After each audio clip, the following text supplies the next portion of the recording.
Hello everyone, welcome to the SAM that is study art motivation and education. So अभी हम इस video में cover करने वाले हैं प्री डेसिडस डेंटिशन और पोस्ट परमानेंट टीथ के बारे में। सो प्री डेसिडस डेंटिशन को usually premature eruption natal teeth, neonatal teeth भी कहा जाता है।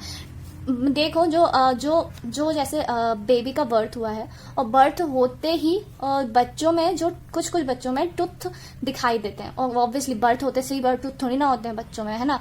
तो उनमें तो टूथ होते नहीं है, लेकिन कुछ at the time of birth कुछ टूथ दिखाई देते हैं, कुछ टूथ का इरप्शन हो जाता है जो कि बहुत ही इजीली रिमूवेबल है, ठीक है। मतलब वो अपने आप ही झड़ जाते हैं विथ टाइम, तो उसके लिए कुछ करने की जरूरत नहीं होती है। बट इस कंडीशन को हम प्री डेसिडस डेंटिशन कहते हैं। Premature eruption natal teeth और नियोनेटल टीथ भी ने कहा जाता है। यूजुअली ये मैंडिबुलर इंसाइजर एरिया में आपको देखने को मिलेंगे ज्यादातर बच्चों में। फोटो देखो, आपको ये समझ में आ जाएगा, आपने बहुत से बच्चों में ये देखा भी होगा।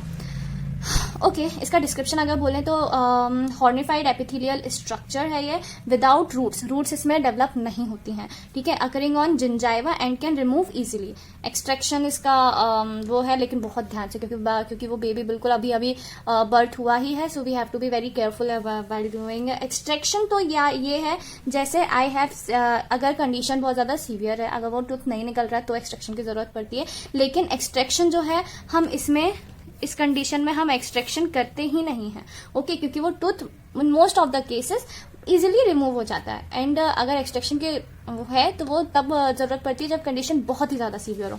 Okay, now coming to the origin, ये होता कैसे है। तो ऑब्वियसली बच्चा का जब डेवलपमेंट हो रहा था उसी टाइम पे कुछ ना कुछ गड़बड़ी हुई है, उसलिए हुआ है। So it arise either from an accessory bud, कोई एसेसरी बर्ड की वजह से हुआ है, of the dental lamina ahead of the deciduous bud. Dental lamina के पहले डेसिडियस डेंटल लेमाइना के डेवलपमेंट के टाइम पे डेसिडियस बर्ड के पहले अगर कुछ डेंटल लेमाइना बचा था, उसकी वजह से इस टूथ का डेवलपमेंट हो सकता है, और form the bird of the accessory dental lamina. Now it represents dental lamina cyst of new born above the crest of the ridge. It is composed of keratin, ये याद रखना, it is a unique point, okay. It is composed of keratin, क्योंकि हमने like कुछ extra growth के बारे में भी हमने पढ़ा है, जैसे कि हमने टोरोडोंटिज्म में पढ़ा है, हमने इनामल पर्ल में पढ़ा है, हमने डेंस इवेजिनेटस में पढ़ा है। डेंस इवेजिनेटस में बकल और ऑक्लूजल सरफेस पे एक एक्स्ट्रा ग्रोथ मिलती है। तो वो किसका बना होता है, वो नॉर्मल डेंटल टिश्यूज का बना होता है। डेंटिन हो गया एनामल पल्प से बना होता है।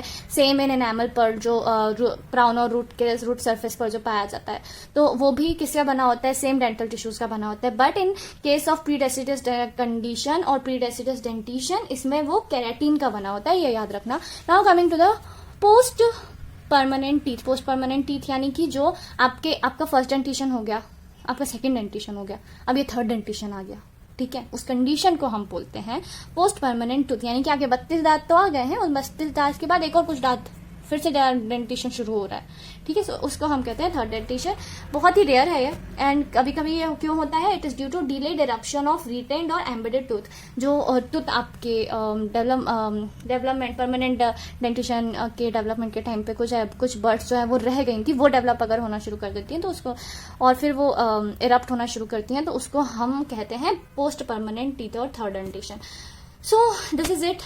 This is about pre-deciduous conditions, and इस वीडियो के साथ we have covered the developmental disturbances of number of the tooth also.